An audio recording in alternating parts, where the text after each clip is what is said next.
Hey guys, this is how to download the Oculus app on your computer. So first thing you need to do is just go to a browser. So I have Google Chrome open up here. And in the search bar, just type Oculus download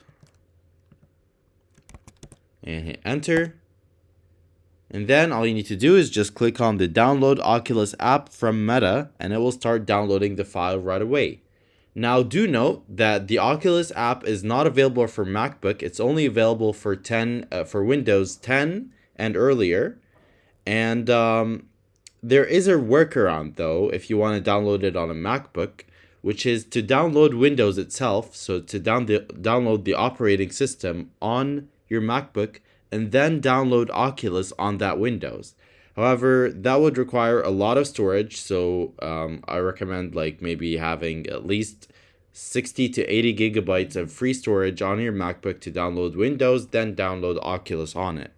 And yeah, this is pretty much it. Hope that video is helpful.